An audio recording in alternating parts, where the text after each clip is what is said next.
आप सभी लोगों का मेरे YouTube चैनल पर बहुत बहुत स्वागत है। Concept of knowledge in Sankhya philosophy, इसके अंतर्गत आपके सामने सांख्य दर्शन में ज्ञान के स्वरूप को स्पष्ट किया जाएगा कि ज्ञान की उत्पत्ति कैसे होती है। क्योंकि ये विषय थोड़ा सा विवादास्पद है, विद्वानों में मतभेद है, तो आपके सामने इसे रखने का प्रयास किया जाएगा कि हम जाने कि ज्ञान की उत्पत्ति कैसे होती है। सांख्य दर्शन में दो प्रकार के तत्व स्वीकृत हैं, एक तो है पुरुष और दूसरा है प्रकृति। सांख्य दर्शन के बारे में ये कहा जाता है कि बहुत प्राचीन दर्शन है और सांख्य सूत्र की रचना महर्षि कपिल ने की थी, लेकिन कुछ विद्वान कहते हैं कि सांख्य सूत्र बाद में रचा गया था, उसको नाम दे दिया गया था, महर्षि कपिल के नाम से ही उसको निबद्ध किया गया, लेकिन ये उनकी रचना नहीं है, ऐसा भी कुछ मत देखने को विद्वानों का मिलता है। सांख्य दर्शन पर सबसे प्राचीन उपलब्ध ग्रंथ अगर हम कहें तो वो सांख्य कारिका को माना जाता है, ईश्वर कृष्ण की 2री शताब्दी ईस्वी की रचना इसको माना जाता है। कुछ लोग 4ठी शताब्दी की रचना भी मानते हैं। तो महर्षि कपिल इसके प्रवर्तक कहे जाते हैं, उनके कुछ ग्रंथ जो हैं वो लुप्त भी हो गए। तो सांख्य दर्शन के अंदर दो प्रकार के तत्व माने जाते हैं, एक है पुरुष और दूसरा है तत्व है प्रकृति। इसका मतलब क्या है? इसका मतलब ये है कि जो संसार हमको दिखाई पड़ रहा है, इस संसार का निर्माण जो है भौतिक तत्वों के तौर पर अगर हम देखें तो प्रकृति से हुआ है। प्रकृति से महत का निर्माण होता है, जिसको बुद्धि कहा गया है, उसको महत भी कहते हैं। उसके बाद महत से यानी बुद्धि से अहंकार की उत्पत्ति होती है, फिर बाद में बहुत सारे तत्व निर्मित हो जाते हैं। 5 प्रकार की इंद्रियां, मन, बुद्धि, ये सब चीज़ें जो हैं देखने को मिलती हैं। तो प्रकृति जो होती है और पुरुष की जो सत्ता है, ये 2 प्रकार की सत्ताएं हमेशा से हैं। और ये जगत जो दिखाई पड़ रहा है, इसमें चेतना यानी प्रकृति और पुरुष के बीच में संबंध स्थापित हुआ है, आपस में मेल है, और इसी के माध्यम से हम कह सकते हैं कि बंधन की अवस्था पुरुष को प्राप्त हो गई है। अगर हम पुरुष के स्वरूप को देखें, प्रकृति की जहाँ तक बात है, प्रकृति जड़ होती है, हमेशा से है, लेकिन जड़ होती है यानी चेतना नहीं होती प्रकृति के अंदर, ये अव्यक्त होती है, इसको हम अपनी आँखों से देख नहीं सकते हैं। प्रकृति से ही सारे पदार्थ जो है वो निर्मित होते हैं, कहने का अर्थ है। प्रकृति का अगर हम स्वरूप देखें तो सत्वगुण, रजोगुण और तमोगुण से मिलकर के उसका स्वरूप धर्म है। ये 3 प्रकार के गुण जो हैं ये संगठित तत्व के तौर पर ये स्थापित हैं, इन्हीं से प्रकृति बनती है। अब पुरुष की बात आती है तो पुरुष को चैतन्य युक्त माना जाता है। पुरुष जो है वो निष्क्रिय होता है। इसका मतलब ये है कि निष्क्रिय का मतलब है किसी प्रकार की क्रिया नहीं करता। जैसे हम लोग चलते फिरते हैं, उस प्रकार की कोई क्रिया पुरुष के अंदर नहीं है। पुरुष जो होता है वो निष्क्रिय होता है और निर्गुण होता है, किसी भी प्रकार का गुण नहीं है। तो इस आधार पर कहा जा सकता है कि चैतन्य युक्त सत्ता के तौर पर पुरुष रहता है, यानी चेतना पुरुष के अंदर होती है। जैसे सूर्य के अंदर से हम कह सकते हैं कि स्वयं प्रकाशित है, प्रकाश निकलता रहता है, वैसे ही चैतन्य से युक्त होता है पुरुष और निरपेक्ष सत्ता के रूप में होता है। यानी अगर हम वास्तविक स्वरूप देखें, बंधन की अवस्था को हटा दें, तो पुरुष जो होता है वो निरपेक्ष होता है, उसको किसी की अपेक्षा नहीं होती है। दोनों प्रकार के तत्व रहते हैं। दोनों प्रकार के तत्व इसलिए माने गए हैं ताकि हम ये बता सकें कि जगत का निर्माण कैसे हुआ है। जगत के अंदर जो विकासवाद की प्रक्रिया चल रही है वो कैसे चल रही है। प्रकृति के अंदर विकास दिखाई पड़ रहा है तो कैसे दिखाई पड़ रहा है? धीरे धीरे विकास की प्रक्रिया से प्रकृति के अंदर उत्थान हो रहा है, डेवलपमेंट हो रहा है। किस आधार पर? प्रकृति और पुरुष के मेल के वजह से, यानी मिलन है। पुरुष इस अवस्था में बंधनग्रस्त हो गया है। वो जो है, जो हमारा शरीर है, ये भी प्रकृति से बना हुआ है और हमारे शरीर के अंदर इंद्रियां हैं, आँख, नाक, कान, ये सब इंद्रियां हैं। मन भी होता है और बुद्धि भी होती है।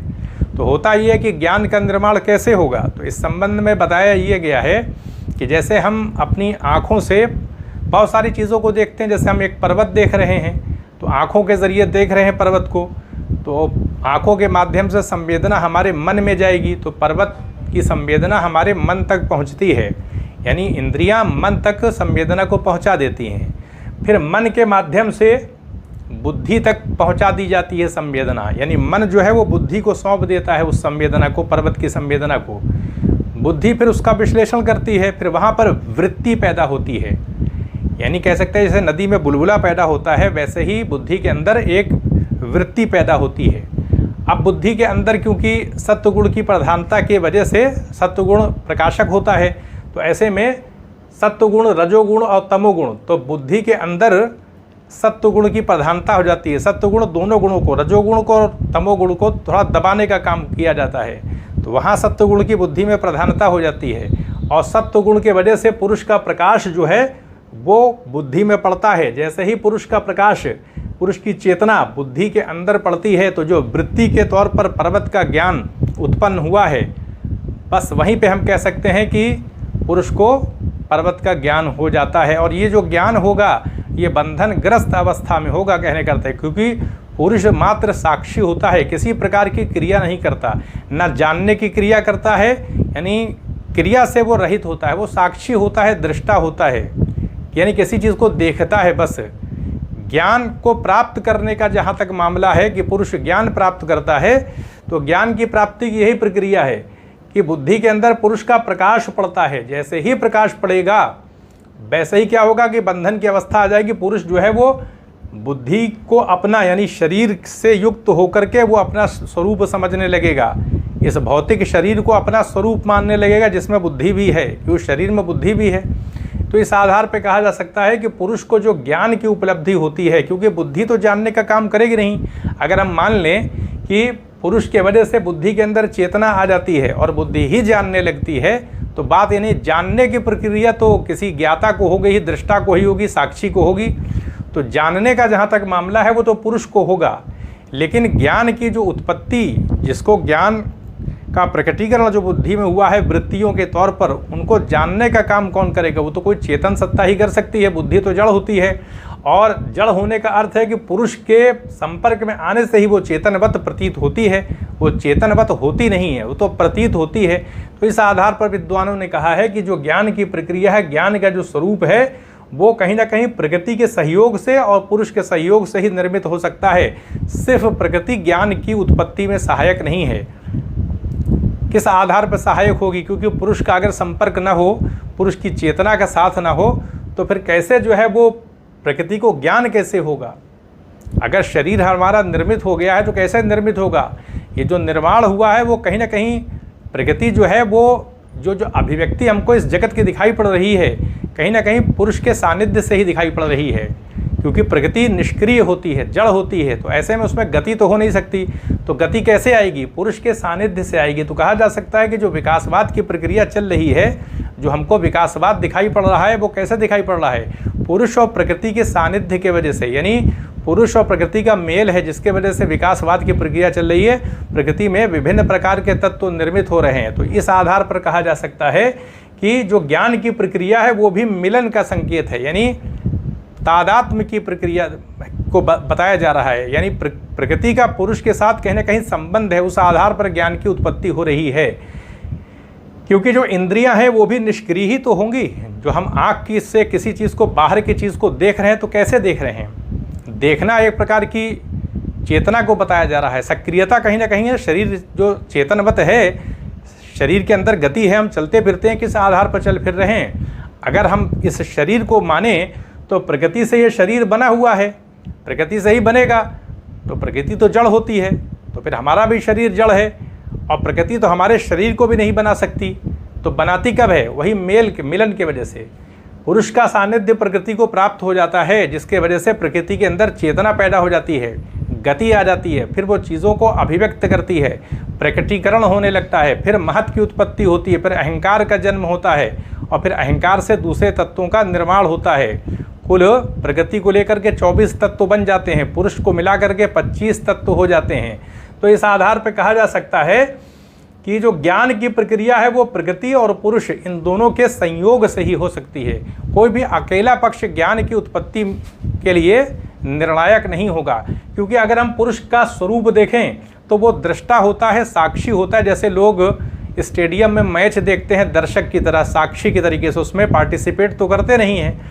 तो उसी आधार पर कहा जा सकता है कि पुरुष तो निरपेक्ष होता है, उसको स्वतंत्र रूप से जो है वो निष्क्रिय होता है, वो करता नहीं होता किसी चीज़ का, ना जानने वाला होता है। जो चीज़ निष्क्रिय होगी वो कैसे किसी चीज़ को जान सकती है? हाँ, वो चेतन युक्त होता है, चैतन्य युक्त होता है, प्रकाश रहता है उसके अंदर। लेकिन जानने की जो प्रक्रिया है वो कहीं ना कहीं प्रकृति से संपर्क में आने के बाद ही संपन्न होगी, ऐसा विद्वान कहते हैं।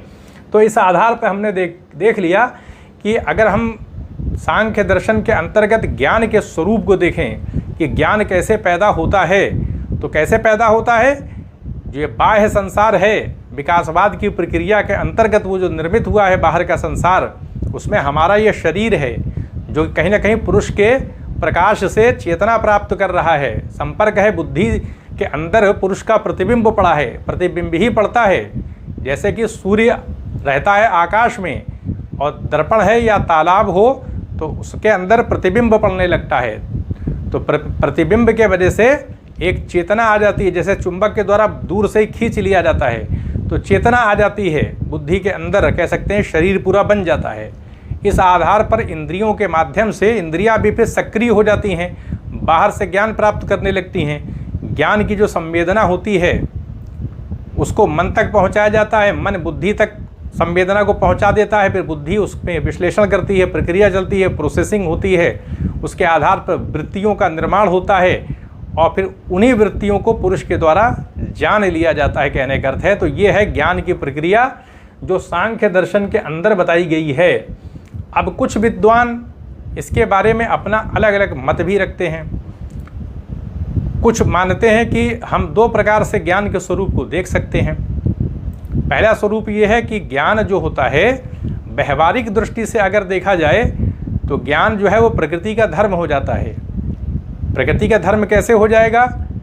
क्योंकि बुद्धि जो है उसका निर्माण तो प्रकृति से होता है और इंद्रियों के माध्यम से मन को संवेदना दे दी जाती है, मन बुद्धि को संवेदना अर्पित कर देता है, बुद्धि के अंदर वृत्ति पैदा हो जाती है। तो ज्ञान तो बुद्धि का ही धर्म होगा, क्योंकि जो संवेदना बुद्धि के माध्यम से वृत्तियों के तौर पर उत्पन्न हुई है वो कहीं ना कहीं कहा जाए तो व्यवहारिक रूप में कहा जाए तो ज्ञान जो है वो बुद्धि का ही एक धर्म है, गुण है।